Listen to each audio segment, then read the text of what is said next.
Comparison really is the thief of joy. It's a sentence I'm sure you're familiar with. This statement has been true for everybody in plenty of aspects of their life, and of course that includes me. I just recently hit 150 subscribers on YouTube. Thank you, by the way. Compared to other YouTubers and content creators, it's nothing. But for me, this is insane. I've been making videos on here since I was around 9 years old. I don't think I could be more grateful than I already am. Of course, I wasn't always that way, as experience really helps with gratitude. There was one, along with some general experiences, that definitely changed my thought process to more reflect the person that I am currently. Flashback about 7 years ago, in 2018, all the way to middle school. During this era, so many people wanted to be YouTubers, and a lot of my friends started uploading their own videos. This was after I had been uploading for about a year or so. I hope I don't get called old for this, but along with Fortnite, Gacha Life videos were going crazy on YouTube. It was insanely easy to get over 1,000 views in that category. All you had to do was put a copyrighted Nightcore song and make them sing battle. If you even know what that is. I don't know about anyone else, but they were all over my recommended page during that time. Now, to get to my point, one of my friends ended up getting well over 1K views on a video, which was probably double my most at that time. And while I was really impressed and proud, on the inside I was envious and a little upset. I kind of felt like I was succeeded in doing something that I've been doing, as they were only uploading for a couple of months before this happened. I felt it was unfair, but I was blind to the fact that it's not just luck, and like me, they were putting effort into their videos and enjoyed the process as well. I remember the next day I had a conversation with myself because I was so confused about what 11-year-old me was feeling. I really needed it though, and while I don't remember what I was thinking exactly, it definitely made me more grateful for what I have and taught me not to compare my achievements with others negatively.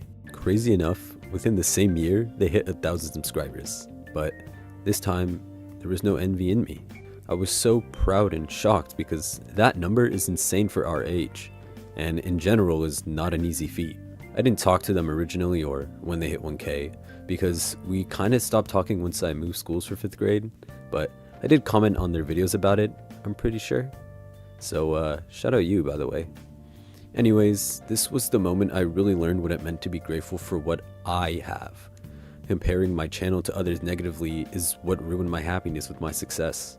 It's okay to compare, but you just can't let it get to you, and you have to be able to hold yourself up high. On to some more general things that taught me that comparison was the thief of joy. The most relevant one has to be grades, especially on tests.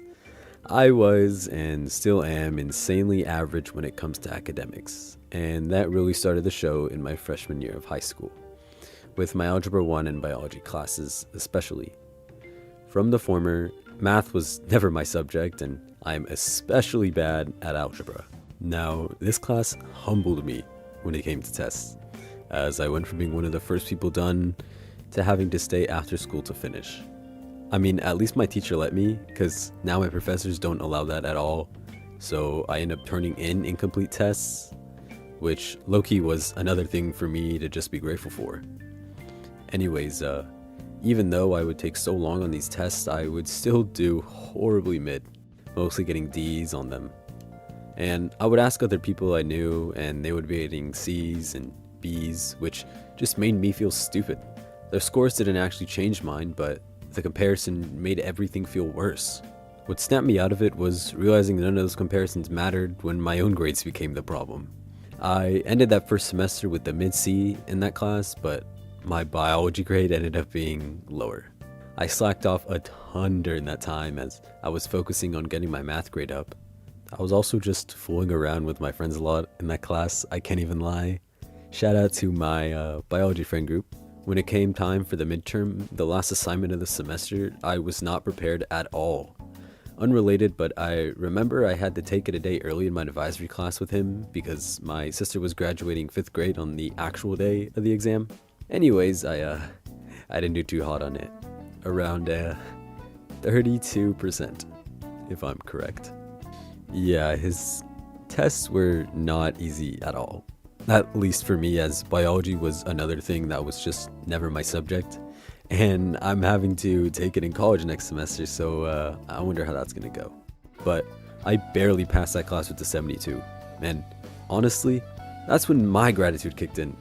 Not because I did well, because I failed horrendously, but because I didn't have to retake the semester. I actually knew a couple people who did fail, but that was because it was a hard class. And that made me even more grateful, as now I was on the other side of my problem. Comparing myself to others' success just made me feel bad about myself, but focusing on what I did have and what I was doing gave me peace. Further down my high school career, AP tests, I only did them my junior and senior year, and I especially remember the ones in my senior year. I took 4, but I'll just talk about the relevant one. This was the hardest class I ever took, AP Physics 1. Our teacher had us take weekly quizzes and tests about once a month for each unit, as homework was more optional, but it was a smart thing to do to just study. The quizzes were fine, and my grades would vary all the way from A's to F's. Those tests though were really bad, and I could not get higher than a C. Some of the people in that class though were academic demons, and consistently got A's and B's, which made me so envious, especially because my grade wasn't the best. I had another C in that class, barely passing. When it came to the AP test itself though, I got a 4, and that score made me realize I was being way too hard on myself for my test grades, and paying attention to the others' grades just made me feel horrible about my capabilities, leaving me astonished when I passed the AP test. Funny enough, one of my friends who would get A's and B's on those tests ended up getting a 4 as well, so there was really no need for me to beat myself up for it. And shout out to you as well. And another example from my senior year, in my AP Pre-Calc class, I don't remember exactly which unit test it was, but it was somewhere during the second semester.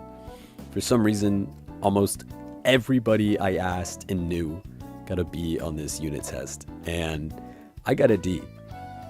And I just remember feeling so envious again because of that.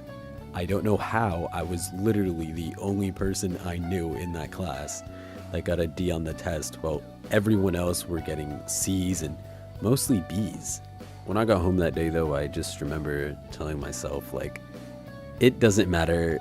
I'm good with my grade. I'm good with what I have. It's just one test. And I ended up doing a little better later, so it all ended up being okay. I was able to be happy with people that I knew and their success or whatever they were doing without, discrediting myself and the stuff that I'm achieving. Anyways, that's really all I got. I just wanted to speak on gratitude, thankfulness, etc. after hitting 150 subs. Thank you again, by the way. I also hit like 10 monthly on Spotify and 100 followers on my Instagram, which are just more things that I should be grateful for, and I genuinely am. So thank you one more time. All of those will be linked in the description or in the comments or on my channel somewhere, by the way, if you want to check it out. Have a great rest of your morning, afternoon, and or night.